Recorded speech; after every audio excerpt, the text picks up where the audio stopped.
Pernahkah anda bayangkan dalam keadaan badan yang lencun dibasahi peluh dan keinginan membuak-buak untuk mandi, satu-satunya kemudahan yang ada hanyalah sebuah sauna kongsi lelaki dan perempuan? Mungkin ia kedengaran seperti satu situasi yang tidak masuk akal. Namun, di sesetengah negara, ia adalah sebahagian daripada kehidupan seharian. Ya, negara itu ialah Norway. Di sana, sudah menjadi satu budaya biasa untuk lelaki dan wanita menikmati sauna bersama-sama tanpa sehelai benang pun, seolah-olah ia adalah perkara yang paling semula jadi di dunia. Kisah hari ini adalah tentang seorang wanita Norway yang baru sahaja menamatkan perkhidmatannya dalam tentera.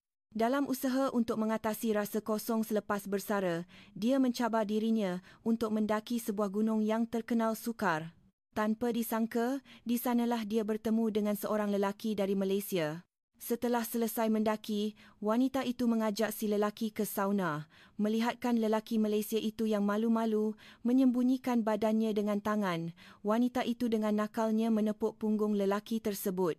Namun, masalah bermula sejurus selepas itu. Apabila lelaki Malaysia itu berpaling kerana terkejut, wanita itu pula yang terdiam 1000 bahasa. Apakah sebenarnya yang telah terjadi pada saat itu? Selamat sejahtera, nama saya Freya. Ada kalanya, saya sendiri keliru dengan hala tuju hidup saya. Hidup saya sentiasa begitu. Selepas menamatkan perkhidmatan selama 4 tahun dalam pasukan khas tentera Norway, saya merasakan diri ini ibarat kapal yang hanyut tanpa arah. Di mata orang lain, saya mungkin kelihatan seperti seorang wanita yang kuat dan berani, tetapi setelah menanggalkan pakaian seragam tentera, saya hanyalah seorang manusia biasa yang hilang arah. Saya kembali menyambung pengajian di universiti dan bekerja di sebuah syarikat biasa. Saya juga pernah bercinta beberapa kali, namun jauh di sudut hati, sentiasa ada satu perasaan kekosongan yang menghantui. Di Norway, perhubungan antara lelaki dan wanita sangat bebas dan mudah. Mungkin itulah yang menjadi masalahnya. Pada suatu hari, setelah penat mencari erti cinta, saya terfikir, apakah sebenarnya yang aku inginkan dalam hidup ini? Untuk mencari jawapan itu, saya memilih Trolltunga sebagai destinasi saya. Trolltunga terkenal di Norway sebagai salah satu laluan pendakian yang paling sukar dan berbahaya. Perjalanan pergi dan balik mengambil masa lebih 10 jam, tetapi pemandangan dari puncaknya dikatakan begitu indah sehingga mampu melenyapkan segala kepenatan. Berbekalkan latihan dari zaman pasukan khas, saya yakin dengan stamina saya. Namun, pada hari itu, cuaca tidak menentu dan keadaan gunung jauh lebih mencabar daripada yang saya jangkakan. Walaupun bertolak awal pagi, saya sudah mula tercungap-cungap apabila tiba di pertengahan jalan. Kaki terasa berat seperti batu dan beg galas terasa mencengkam bahu. Ketika saya sedang berehat di atas sebuah batu, seorang lelaki melintasi saya. Dia seorang lelaki berwajah Asia dan dia bersendirian. Apabila mata kami bertemu, dia melemparkan senyuman sambil mengangguk sedikit. Ia hanyalah 1 detik yang biasa, tetapi jika dikenang kembali, itulah permulaan segalanya.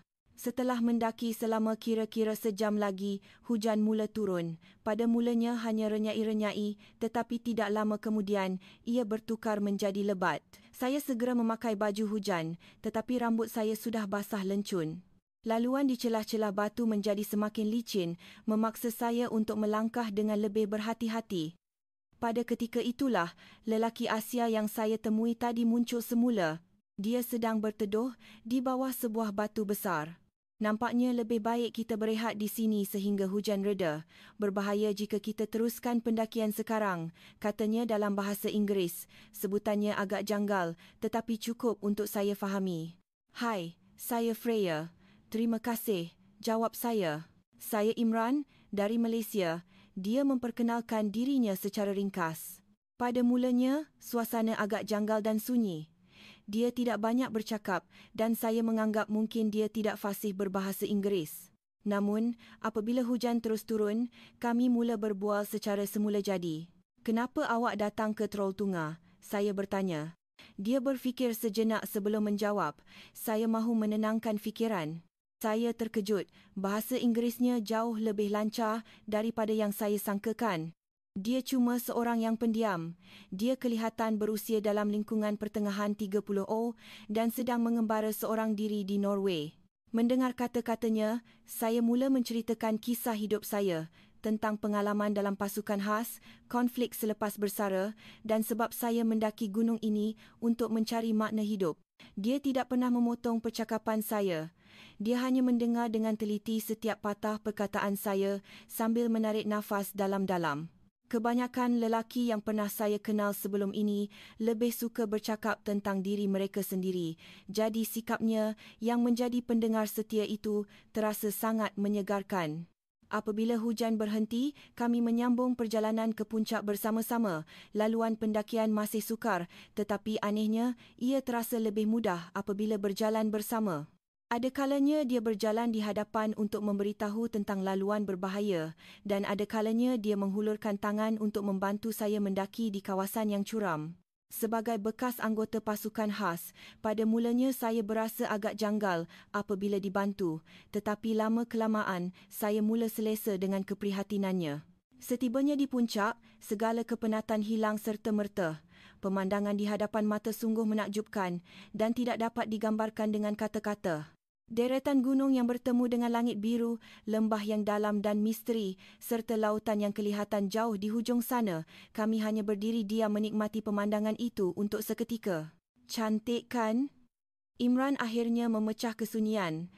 Ya, sungguh, bila berada di tempat macam ni, semua masalah hidup terasa begitu kecil, balas saya. Dia mengangguk setuju. Kadang-kadang, perkara yang kita rasa mustahil untuk didaki atau tidak nampak jalan penyelesaiannya bila kita di bawah, sebenarnya boleh kita lihat dengan jelas dari atas. Barulah kita faham, katanya. Kata-katanya itu sangat menusuk kalbu saya. Kami berkongsi bekal makanan di puncak sambil terus berbual. Dia bercerita tentang kehidupannya di Malaysia, tekanan kerja di syarikat dan bagaimana dia mengambil keputusan untuk mengembara selepas hilang arah tuju. Kami juga bercakap tentang sama ada wujud kerahan tentera untuk lelaki di negaranya, tetapi dia tidak mengulas lanjut tentang hal itu. Masa yang kami luangkan bersama di puncak tidaklah lama, tetapi perbualan yang mendalam itu membuatkan kami cepat mesra. Rasanya seperti berbual dengan seorang kawan lama. Perbualan sambil memandang keindahan dunia dari puncak gunung mempunyai kedalaman yang tidak dapat dicapai dalam kehidupan seharian. Tidak lama kemudian kami mula menuruni gunung. Laluan menurun lebih berbahaya daripada mendaki. Batu-batu yang basah kerana hujan sangat licin dan sukar untuk mencari tempat berpijak yang selamat. Kami melangkah setapak demi setapak dengan penuh berhati-hati. Tiba-tiba saya tergelincir. Dalam sekelip mata, saya hilang keseimbangan dan hampir tergolek menuruni cerun. Walaupun saya bekas anggota pasukan khas, saat itu saya benar-benar ketakutan. Pada detik cemas itu, Imran bertindak pantas. Tanpa memikirkan keselamatannya sendiri, dia melompat ke arah saya dan menahan badan saya daripada terus jatuh. Kekuatan tangannya sungguh luar biasa. Dengan sekelip mata, dia menarik saya ke tempat yang stabil. Akibat terhentak pada batu, seluarnya terkoyak dan lututnya berdarah. Namun dia langsung tidak menunjukkan riak kesakitan. Sebaliknya dia lebih risaukan keadaan saya. "Awak okey?" tanyanya. "Ya, terima kasih pada awak. Sungguh terima kasih. Tapi awak cedera." Suara saya sedikit bergetar. Dia memandang sekilas lukanya dan berkata, seolah-olah tiada apa-apa yang berlaku. "Tak apa, sikit saja ni." Mungkin kerana ego sebagai bekas anggota pasukan khas, saya terlalu ingin menunjukkan kehebatan diri. Saya sendiri terkejut bagaimana saya boleh diselamatkan dalam situasi genting seperti ini. Reaksi pantas, kekuatan cengkaman dan sikapnya yang tidak mempedulikan kecederaan diri membuatkan saya merasakan Imran bukan sekadar seorang pekerja pejabat biasa. Tubuhnya bertindak balas secara spontan seperti orang yang terlatih dan dia tetap tenang dalam keadaan cemas. Pada saat itulah, saya melihat sisi kelelakiannya yang sebenar. Saya mula benar-benar tertarik dengan lelaki ini. Akhirnya kami selamat sampai ke bawah. Kami saling berpandangan dan ketawa. Seluruh badan lencun dibasahi peluh dan otot-otot terasa sakit, tetapi hati terasa sangat lapang. Selain perasaan puas kerana berjaya menakluki Troll Tunga, masa yang diluangkan bersama Imran memberikan kegembiraan yang lebih besar. "Apa rancangan awak selepas ni? Terus balik ke hotel?" saya bertanya. "Ya, rasanya perlu mandi dan berehat," jawabnya. Kata-katanya itu memberikan saya satu idea. Ada sebuah sauna yang sangat bagus berdekatan sini. Sauna adalah yang terbaik selepas mendaki. Nak pergi bersama? Riak wajah Imran serta-merta berubah. Dia terdiam seketika, kemudian bertanya dengan berhati-hati, "Sauna?" "Ya, sauna sangat popular di Norway. Awak pun selalu pergi di Malaysia, kan? Ia sangat berkesan untuk melegakan sakit otot," kata saya dengan penuh keyakinan. Melihat wajahnya yang semakin merah, barulah saya sedar ada sesuatu yang tidak kena. Perbezaan budaya, fikir saya. Di Norway adalah perkara biasa bagi lelaki dan wanita untuk masuk ke sauna bersama, tetapi saya pernah dengar ia tidak begitu di Malaysia. Oh, adakah ini kerana budaya Norway? Di sini, lelaki dan wanita masuk bersama itu normal. Saya tak kisah langsung. Saya cuba menjelaskan. Penjelasan saya itu membuatkan wajah Imran bertambah merah. Sambil menggaru kepala, dia menjawab, "Oh, begitu ya? Di Malaysia, tidak begitu." "Saya faham, tapi sayanglah kalau tak cuba. Ia memang yang terbaik," kata saya dengan nada sedikit kecewa. Imran menggelengkan kepalanya dan menolak dengan tegas, "Maaf, saya rasa saya tak boleh." Walaupun dia menolak dengan tegas, saya tidak berputus asa. Sauna selepas mendaki boleh dianggap sebagai kemuncak budaya Norway dan saya benar-benar mahu berkongsi pengalaman itu dengannya. Saya fikir, sebagai seorang pengembara, adalah penting untuk merasai budaya tempatan.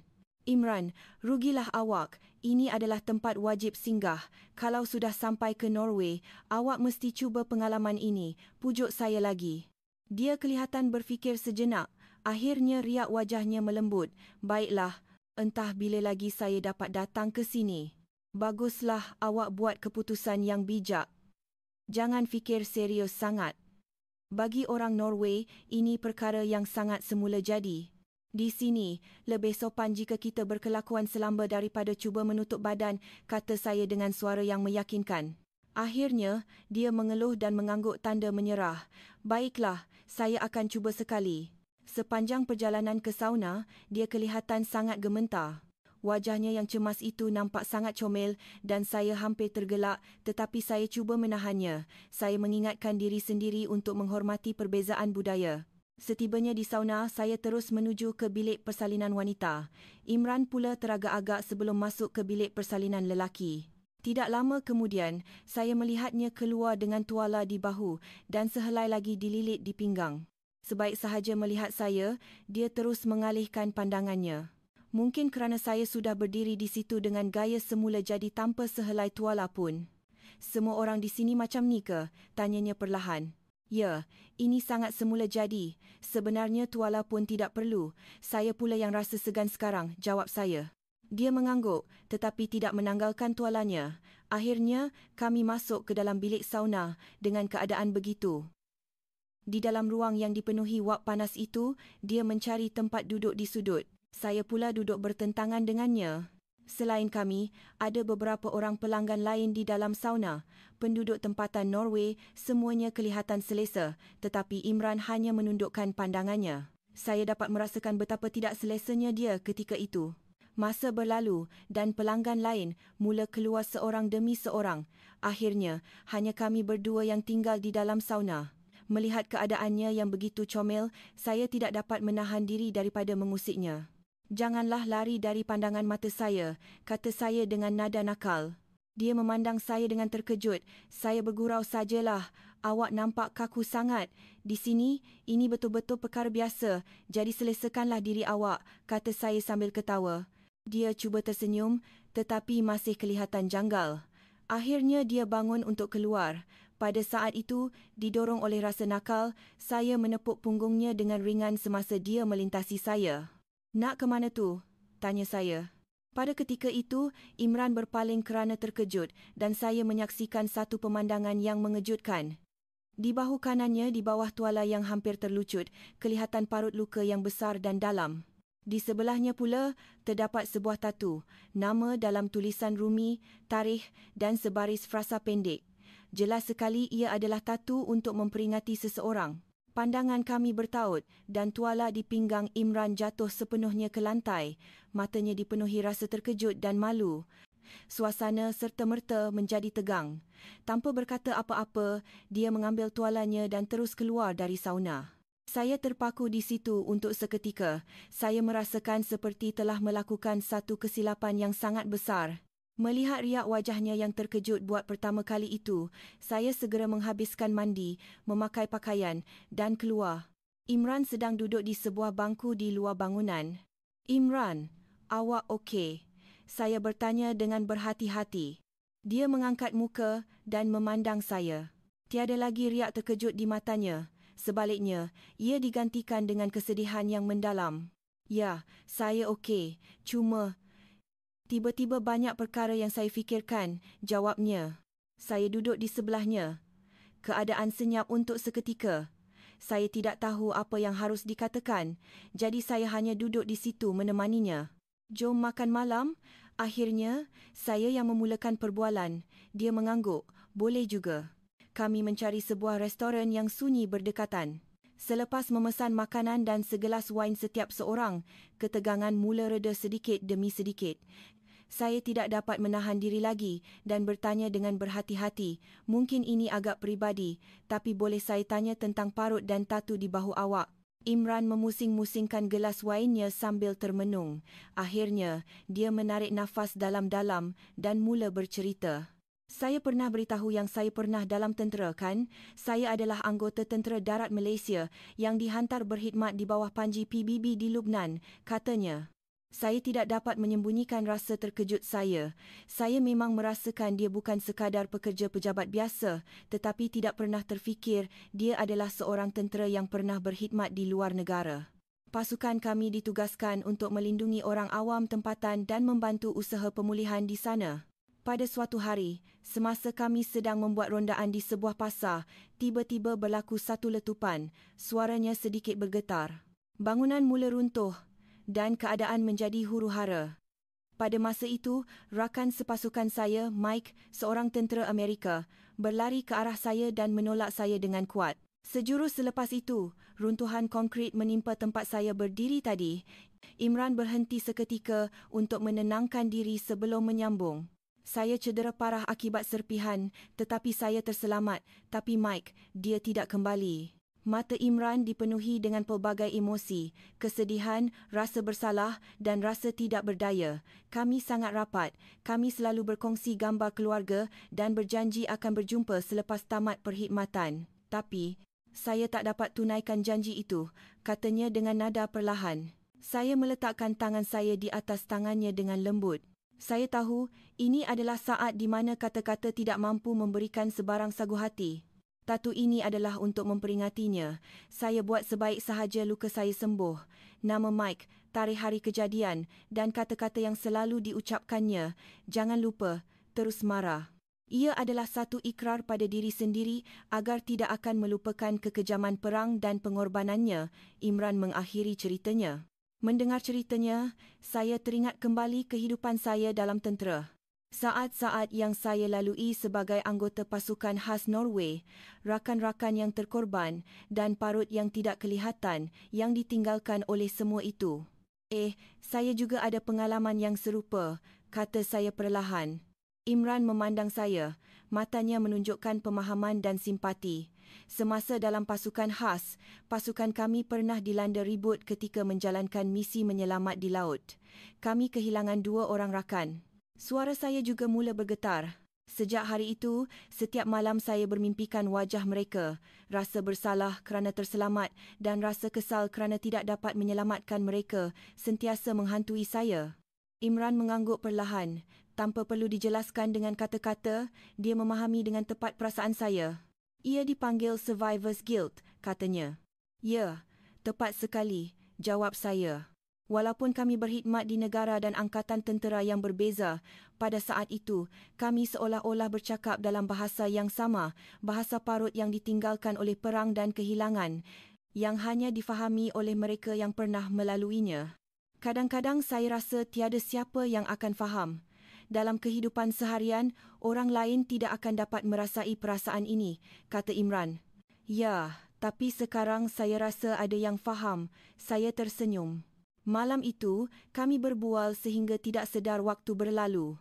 Tentang kehidupan kami dalam tentera, misi yang pernah kami lalui dan kehidupan selepas bersara. Walaupun kami datang dari negara yang sangat berbeza, kami adalah dua jiwa yang sama-sama terluka.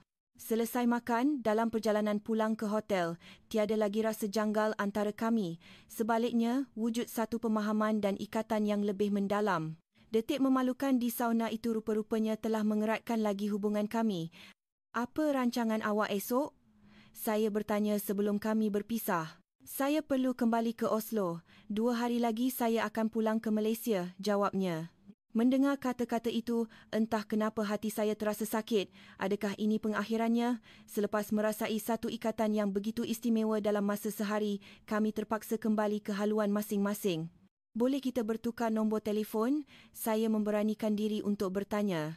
Dia tersenyum dan mengangguk. Sudah tentu. Kami bertukar nombor telefon. Semasa mengucapkan selamat tinggal, anehnya saya merasakan ini bukanlah satu pengakhiran.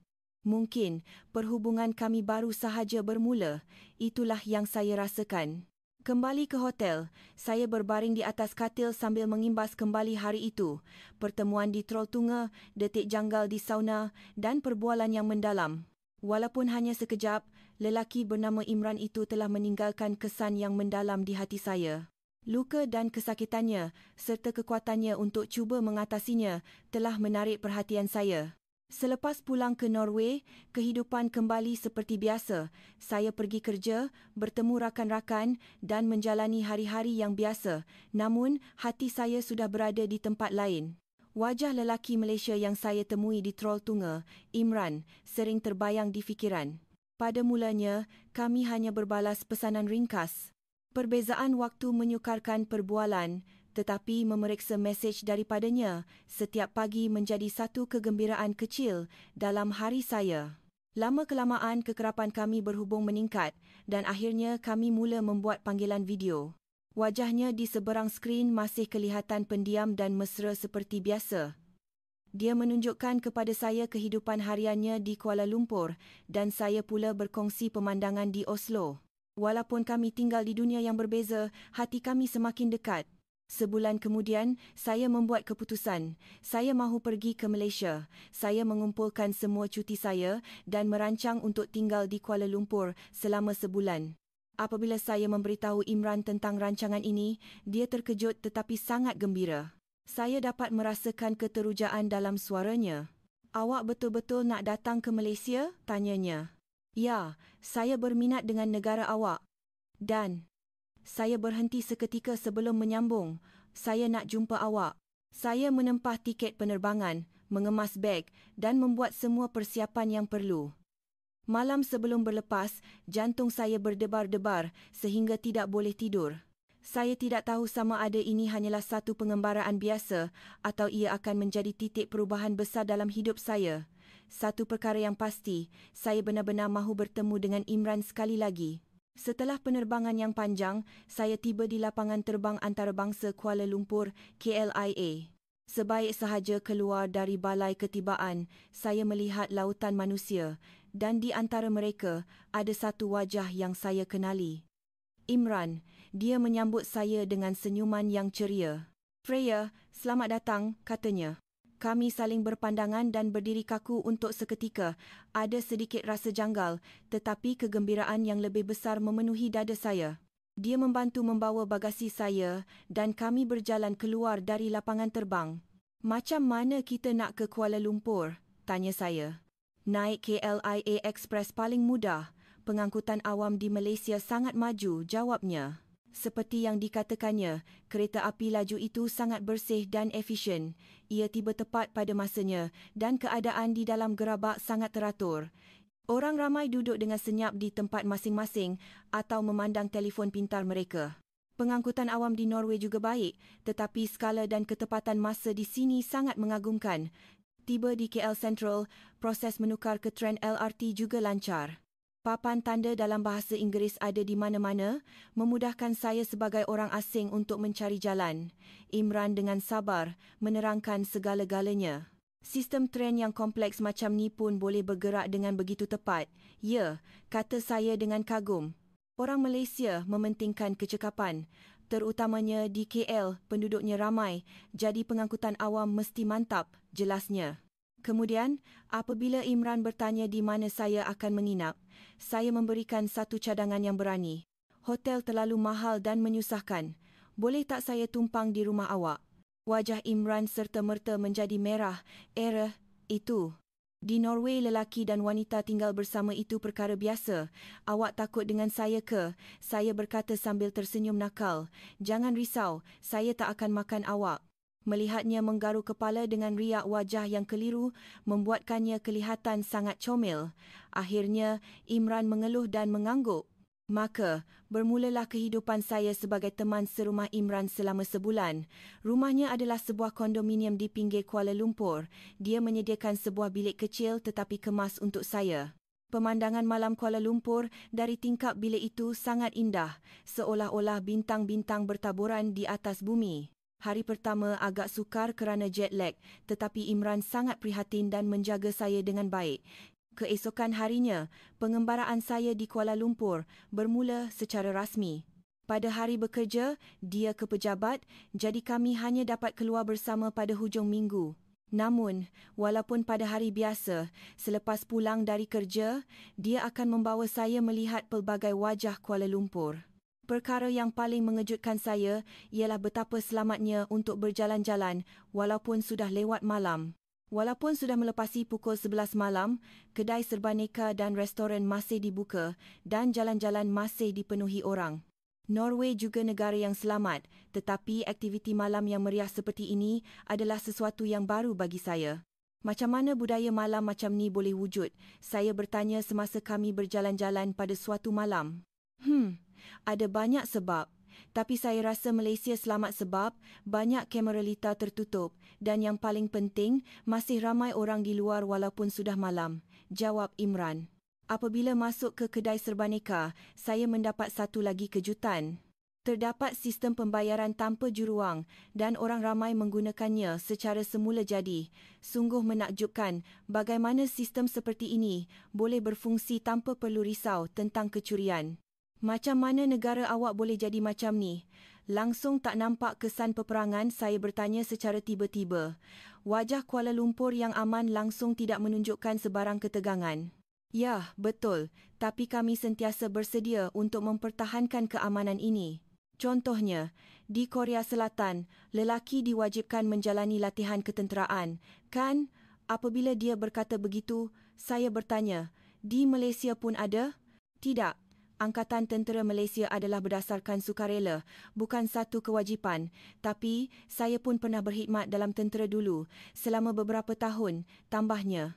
Mendengar penjelasannya, saya semakin ingin mengenali negara bernama Malaysia ini. Sungguh mengagumkan bagaimana mereka berjaya membina sebuah masyarakat yang teratur dan maju, walaupun berhadapan dengan ancaman luar. Beberapa hari selepas saya tiba di Malaysia, Imran ada perjumpaan dengan rakan-rakan sekerjanya. Ia adalah peluang untuk saya merasai budaya lepak di Malaysia. Saya mengetahui lokasi mereka dan membuat kemunculan mengejut. Rakan-rakannya bersorak, patutlah sorok awet cun macam ni. Di tengah-tengah hidangan makanan dan minuman seperti teh tarik, saya dapat mengetahui lebih banyak tentang kehidupan Imran di tempat kerja. Dia adalah seorang yang dipercayai dalam pasukannya dan rakan-rakannya sangat menghormatinya. Selepas perjumpaan itu, di dalam teksi dalam perjalanan pulang, Imran memegang tangan saya dengan senyap. Kami hanya saling berpandangan tanpa kata. Pada saat itu ada sesuatu yang menjadi jelas di dalam hati saya. Ini bukan sekadar rasa ingin tahu. Saya cintakan Imran. Masa berlalu di Malaysia dan saya semakin sebati dengan kehidupan harian Imran. Saya menghantarnya pergi kerja, membantu dengan kerja rumah dan kadang-kadang bergaul dengan rakan-rakannya. Segalanya terasa begitu semula jadi, seolah-olah kami sudah lama tinggal bersama. Pada suatu petang, Imran pulang dari kerja dengan wajah yang letih. Saya menyambutnya dengan masakan Norway yang telah saya sediakan lebih awal. Dia terkejut dan mengucapkan terima kasih. Bertuah rasanya bila ada orang yang ambil berat macam ni, katanya. Saya pun gembira dapat bersama awak, balas saya. Selepas makan, kami duduk bersebelahan di sofa sambil menonton televisyen. Tiba-tiba, Imran bersuara, "Freya, tak lama lagi awak kena pulang. Apa rancangan awak selepas ni?" Soalan itu membuatkan saya terdiam. Ya, visa saya hanya untuk sebulan dan kerjaya saya di Norway. Tetapi sekarang, pemikiran untuk kembali ke kehidupan tanpa Imran terasa begitu menyedihkan. Saya tak tahu lagi. Saya tak nak berpisah dengan awak. Saya meluahkan perasaan jujur saya. Imran menggenggam tangan saya dengan erat. Saya pun tak nak fikir tentang ketiadaan awak, tapi kita kena terima hakikat yang kita tinggal di negara yang berbeza. Kata-katanya adalah satu kenyataan. Kami adalah manusia dari dunia yang berbeza. Budaya, bahasa dan cara hidup kami berbeza. Namun, di sebalik semua perbezaan itu, ada satu ikatan istimewa antara kami. Imran, saya nak berterus terang, saya memberanikan diri, saya cintakan awak, saya tahu ini bukan sekadar perasaan teruja semasa melancong. Masa yang saya luangkan di sisi awak, semua pengalaman di negara awak, semuanya sangat istimewa bagi saya. Emosi yang mendalam terpancar di mata Imran. Dia mengusap wajah saya dengan lembut. Saya pun cintakan awak, Freya. Sejak pertama kali kita bertemu, saya sudah merasakan awak istimewa. Tapi, saya tak tahu bagaimana masa depan kita nanti. Malam itu, kami berbincang panjang tentang perasaan kami, kehidupan dalam budaya yang berbeza dan kemungkinan masa depan kami. Ia bukanlah satu keputusan yang mudah, tetapi ada satu perkara yang pasti. Kami mahu meneruskan perhubungan ini. Selepas 2 minggu di Malaysia, rasa janggal di sauna dahulu telah hilang sepenuhnya. Mandi bersama sudah menjadi sebahagian daripada rutin harian kami yang semula jadi. Waktu berbual sambil saling menyental belakang di bilik mandi mengeratkan lagi keintiman kami. Namun, apabila hubungan kami semakin mendalam, Imran pula semakin dilanda kerisauan. Apabila saya bertanya kepadanya yang sedang termenung di beranda pada suatu malam, dia menyatakan kerisauannya tentang perbezaan budaya dalam perkahwinan antarabangsa, perbezaan usia antara kami dan kemungkinan tentangan daripada ibu bapanya.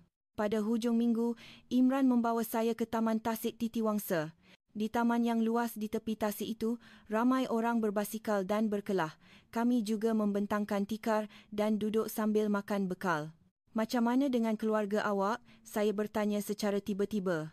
Ibu bapa saya tinggal di kampung. Saya ada seorang abang. Hujung minggu depan, mereka akan datang ke KL. Kalau awak sudi, nak tak jumpa mereka? Tanyanya dengan berhati-hati. Cadangan itu membuatkan saya sedikit gementar, tetapi rasa ingin tahu dan keterujaan lebih menguasai. Ya, boleh. Saya nak jumpa mereka, jawab saya. Maka, pada hujung minggu itu, kami bertemu dengan ibu bapa Imran. Pada mulanya, halangan bahasa menyukarkan perbualan, tetapi Imran menjadi penterjemah. Ibunya tidak henti-henti menghidangkan makanan kepada saya dan ayahnya pula mendengar cerita saya dengan riak wajah yang serius. Selepas makan, semasa Imran beredar sebentar, ibunya memegang tangan saya. Walaupun kami tidak bercakap bahasa yang sama, kehangatan tangannya menyampaikan perasaannya. Pada hari terakhir saya di Malaysia, Imran membawa saya sekali lagi ke tepi tasik. Matahari terbenam memantulkan cahaya keemasan di permukaan air. Di situ, dia berkata dengan perlahan, jom kita teruskan hubungan ini sampai ke akhirnya. Walaupun jarak kita jauh, ada perbezaan waktu dan budaya kita berbeza. Kita istimewa.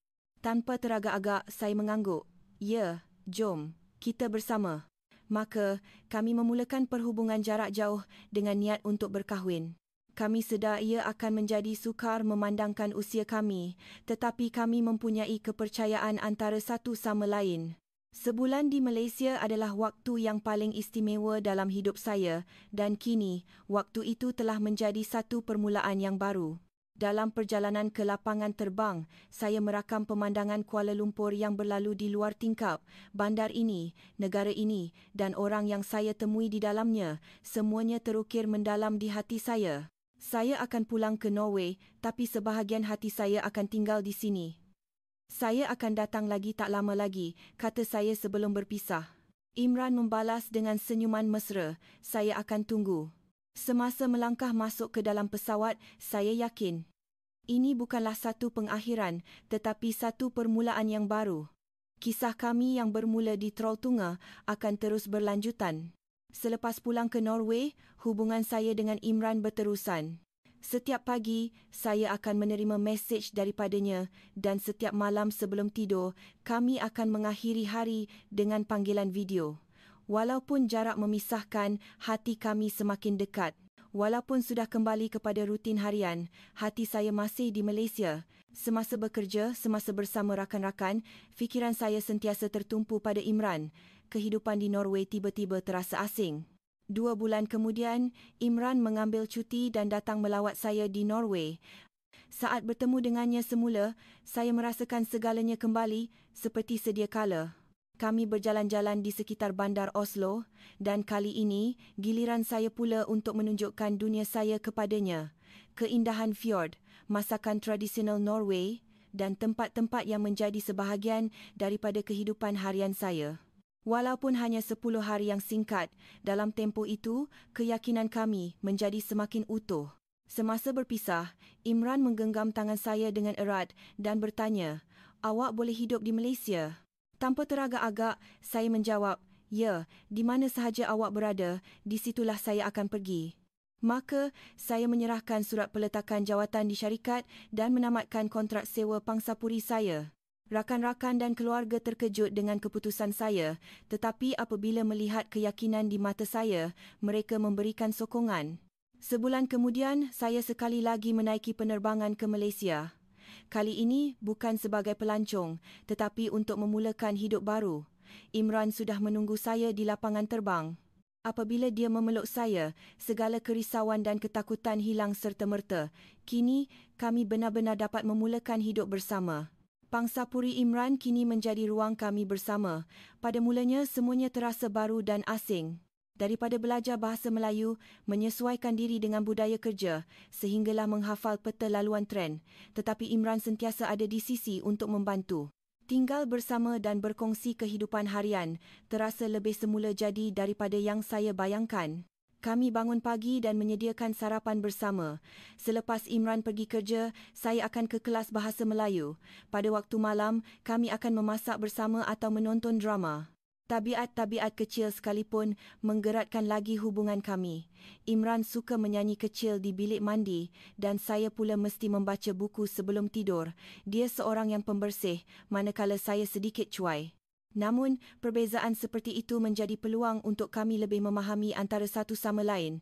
Pernah sekali saya memasak masakan ala Norway dan Imran memakannya dengan penuh selera. Saya pasti ia tidak kena dengan seleranya, tetapi dia menghabiskan semuanya dan memuji keenakannya. Apabila saya mengetahui betapa dia telah berusaha, hati saya menjadi semakin hangat. Sepanjang tinggal bersama, kami menemui banyak perbezaan budaya. Saya, dengan gaya Norway yang berterus terang, sering menyuarakan pendapat secara langsung dan Imran kadang-kadang berasa tidak selesa dengannya. Sebaliknya, dia sering bertindak dengan cara Jepun yang penuh kiasan dan pertimbangan dan saya kadang-kadang sukar untuk memahami fikirannya yang sebenar. Namun, kami berusaha untuk saling memahami. Imran mula terbiasa dengan cara saya yang berterus terang dan saya pula cuba menghormati cara komunikasinya yang tidak langsung. Dalam proses ini, kami menjadi semakin saling mencintai.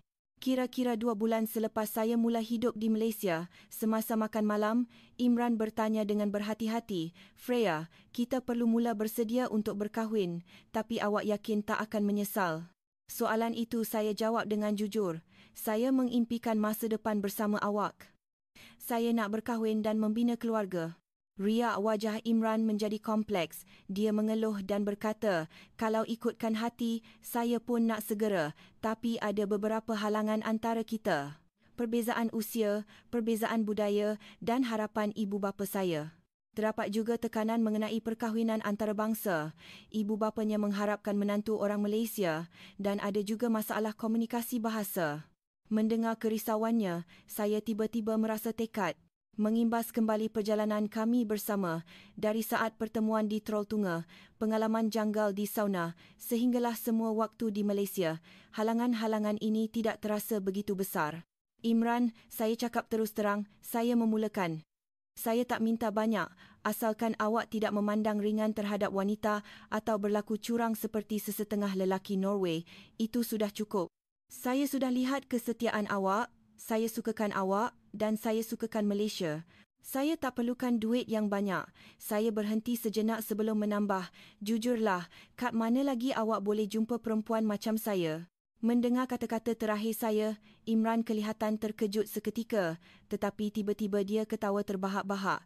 Tawaannya bergema di seluruh bilik. Namun, di sebalik tawa itu, ada emosi yang lebih daripada sekadar jenaka. Apabila tawanya reda, dia memandang saya dengan wajah yang serius. Orang lain mungkin akan kata kita gila. Tapi pada saat ini pun, saya perlukan awak. Malam itu, kami berbual panjang tentang masa depan. Walaupun akan ada kesukaran, kami saling memberi semangat bahawa kami boleh mengatasinya bersama dan akhirnya kami berjanji untuk berkahwin. Apabila Imran memberitahu ibu bapanya tentang perkahwinan kami, reaksi mereka tidaklah sehebat yang dijangkakan. Mereka hanya berkata ingin mengenali saya dengan lebih baik. Imran menjelaskan dengan sepenuh hati kisah pertemuan kami sehingga kini. Saya sendiri berusaha sedaya upaya untuk belajar bahasa Melayu dan menunjukkan sikap hormat terhadap budaya Malaysia. Lama-kelamaan, ibu bapa Imran mula membuka hati mereka. Terutamanya apabila mereka mendengar saya adalah bekas anggota pasukan khas Norway, mereka sangat terkejut. Pada suatu hari, apabila Ibu Imran mengajar saya cara memasak rendang, saya merasakan hatinya benar-benar telah terbuka. Sementara itu, saya juga memberitahu ibu bapa saya. Pada mulanya mereka risau, tetapi mereka meletakkan kebahagiaan saya sebagai keutamaan. Semasa saya memperkenalkan Imran melalui panggilan video, mereka serta-merta menyukai kepribadiannya yang mesra. Persiapan perkahwinan berjalan dengan lancar. Kami merancang satu majlis perkahwinan kecil yang menggabungkan kedua-dua budaya Malaysia dan Norway. Hanya ibu bapa dan rakan-rakan rapat yang dijemput. Pada hari perkahwinan, saya memakai sepasang baju kurung moden. Rasa kain yang berwarna-warni membaluti tubuh terasa asing, tetapi saya merasakan satu keindahan yang istimewa di dalamnya. Imran pula memakai sut dan matanya berkaca. Di Dewan Majlis, bendera kedua-dua negara dipasang bersebelahan. Ibu bapa saya terbang dari Norway dan keluarga Imran menyambut mereka dengan mesra. Walaupun bahasa tidak difahami, hati mereka saling terhubung. Ia adalah saat di mana dua budaya yang berbeza, dua keluarga yang berbeza, menjadi satu. Imran dan saya saling berikrar untuk mengatasi apa jua kesukaran yang mendatang, untuk saling menghormati budaya masing-masing dan untuk saling mencintai sehingga ke akhir hayat. Di majlis resepsi, hidangan Melayu dan Norway dihidangkan bersama. Rendang dan ikan salmon di atas meja adalah satu pemandangan yang sedikit aneh tetapi indah. Tetamu menikmati hidangan dari kedua-dua budaya dan menikmati pertukaran budaya. Ayah saya memberikan sebotol akivit, minuman tradisional Norway, kepada Imran sebagai tanda penerimaan. Imran dengan beraninya meminumnya sekali teguk, membuatkan semua orang ketawa. Ayah Imran pula menuangkan segelas minuman sirap Bandung kepada saya dan saya, mengikut adab Melayu, menerimanya dengan kedua-dua belah tangan dan meminumnya. Malam itu, selepas semua majlis selesai dan kami tinggal berdua, Imran bertanya, "Sekali lagi, awak betul-betul tak menyesal?" Saya menggenggam tangannya dengan erat dan menjawab, "Langsung tidak. Malah, saya lebih yakin." "Yakin tentang apa?" tanyanya kehairanan. Saya berfikir sejenak sebelum menjawab. Saya sedar bahawa cinta itu bukanlah sesuatu yang gah. Ia hanyalah tentang seseorang yang melihat diri kita seadanya dan akan melindungi kita hingga ke akhir hayat. Dan orang itu ialah awak. Imran tersenyum mesra dan memeluk saya. Tiada siapa yang tahu bagaimana masa depan kami. Penyesuaian dengan kehidupan di Malaysia, halangan bahasa, perbezaan budaya dan banyak lagi cabaran masih menanti. Tetapi satu perkara yang pasti, ikatan kami yang bermula di Troll Tunga kini telah menjadi satu simpulan yang kukuh yang menghubungkan dua dunia. Keesokan harinya, kami berbulan madu ke Pulau Langkawi. Di pulau yang indah di Malaysia itu, kami meraihkan permulaan baru kami. Sambil berjalan di tepi pantai, Imran berkata, "Macam mana semua ini boleh terjadi ya? Pertemuan tidak sengaja di Gunung Norway boleh membawa kita sejauh ini." Saya ketawa dan menjawab, "Nampaknya ia bukan kebetulan, tapi takdir." Maka, kisah kami membuka satu babak baru. Pertemuan yang bermula di laluan sukar Troll Tunga kini telah membawa kami ke satu permulaan yang lebih besar, iaitu kehidupan. Walaupun kami datang dari dua dunia yang berbeza, kini kami membina satu dunia bersama dan dunia itu boleh berada di mana sahaja selagi kami bersama. Mulai sekarang, berikanlah sokongan yang banyak kepada pengantin baru dari Norway di Malaysia ini.